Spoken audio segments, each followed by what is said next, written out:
Hello tout le monde! Aujourd'hui nous sommes là pour une nouvelle vidéo, donc c'est le lundi qui est passé maintenant tous les 15 jours. Enfin peut-être que je change de nom d'ailleurs pour ce rendez-vous parce que du coup c'est plus tous les lundis mais c'est tous les 15 jours. Donc faut trouver un nouveau nom. Génial, j'adore. Bon, c'est pas celui de la vidéo, c'est parce que j'ai lu. Donc, en 15 jours, potentiellement pas beaucoup de livres. Même temps c'est un peu des pavés. Puis avec les études c'est un peu compliqué, surtout cette année.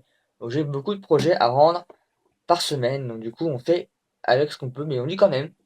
C'est voilà, par défaut, on lit. Donc le premier tome que j'ai lu est sorti au cours de la semaine. La chronique aussi est sortie depuis.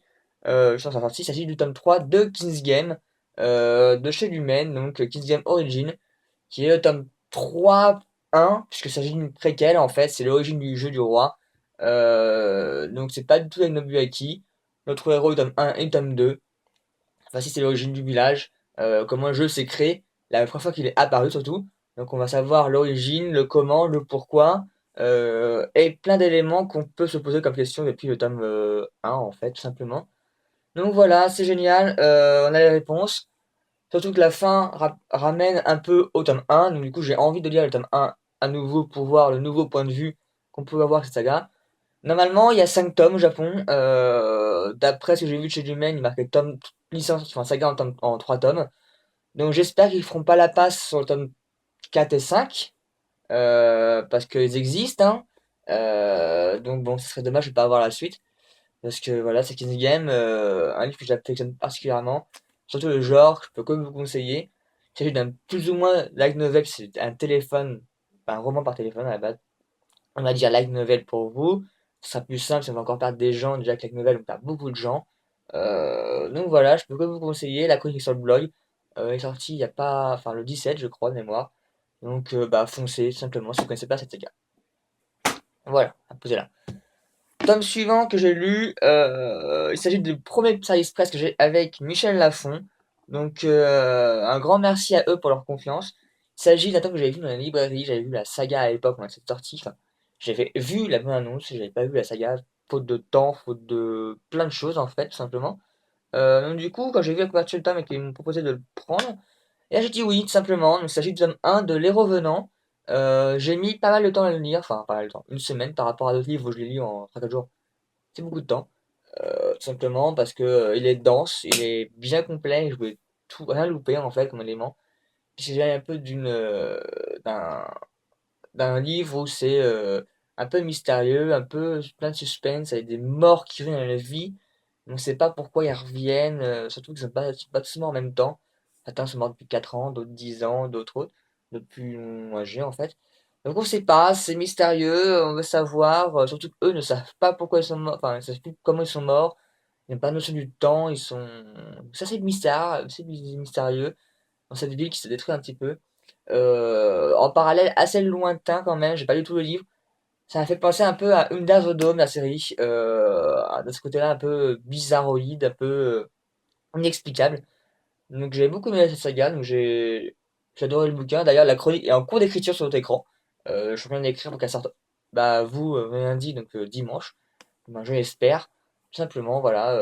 Donc j'ai vu que la saison 2 quand allait sortir. J'ai même commencé la saison 1 juste après avoir fini le bouquin, en fait, donc je suis déjà au tome épisode 2. Euh, c'est assez fidèle pour l'instant. Parce qu'en même temps, c'est le livre qui est écrit par rapport à la saga. Donc, dans un sens normal. Du coup, je verrai la saison 2, sauf si je résiste et que j'attends le tome 2, s'il y a un tome 2 qui existe, avant de lire la saga, tout simplement. Je verrai bien si je craque ou pas. Je pense que je vais craquer. Voilà, voilà. Du coup, c'est ce que je vais lire, ce que je lis, ce qui est déjà en cours et le tome suivant est tombé. C'est magnifique, merci le bouquin. Il s'agit du tome partie 2, enfin, tome 2 partie 2 de La peur du sage, donc de la chronique du roi. J'avais déjà commencé avant d'arrêter pour King Game et les revenants. Donc, je suis déjà à 10%, donc à 60% du gros tome, c'est un tome normalement en vrai. Donc je vais le reprendre. J'ai envie de le reprendre. Enfin, de toute façon, j'ai envie de le lire. Parce que j'étais en pause pour les deux autres. Donc voilà, tout simplement, c'est aussi un gros pavé. Il passe dans le sac. J'en ai marre d'avoir des livres qui pèsent dans le sac. Voilà. Mais malheureusement, on lit des pavés. Pas drôle sinon. Étape suivante qui est tombée, merci à toi, donc je vais lire sans doute après, sauf si autre chose passe comme ça, en mode ninja entre les deux. Il s'agit de Les Cartographes, donc tome 1, la sentence de verre, je dis en vrai, qui sort chez Nathan le 8 octobre, donc qui m'a envoyé en salle express. Le résumé fait un peu penser à la boussole d'or, donc le royaume du Nord, tout simplement par le côté aspect, donc peut-être que oui, peut-être que non. En tout cas, c'est un gros petit pavé aussi, qui fait juste 560 pages. Donc c'est assez loin dans le sac aussi, mais bon, tant pis, hein. Donc je vais essayer de lire ça juste après pour voir ce que ça donne. Tout simplement. C'est nostalgique de l'ancienne saga de l'Europe du Nord. Peut-être pas, peut-être oui. On verra bien, hein. Je trouve que ça peut-être rien à voir et c'est débile. Simplement. Donc du coup, c'est tout ce que j'ai lu et ce que je prévois de lire pour le moment. Euh, Normalement, enfin, vu la grosseur du Long du Vent, enfin, de tome 2 de l'apprentissage, il va prendre un peu beaucoup de temps quand même, puisqu'il fait un peu une brique. Et aussi son poids fait une brique aussi. Mais sinon, n'hésitez pas à mettre des commentaires de ce que si vous connaissez les livres, si vous avez lu vous aussi, si vous intéresse. N'hésitez pas aussi à mettre des pouces verts ou des pouces rouges si vous n'avez pas aimé. Et du coup, à me dire pourquoi. À vous abonner à la chaîne YouTube, ou Facebook, ou Twitter, ou Instagram, c'est gratuit. Tout simplement, on ne mord pas. Euh, et voilà, tout simplement. Sur ce, désolé. Merci beaucoup d'avoir regardé la vidéo et bonne semaine de lecture. Tchuss.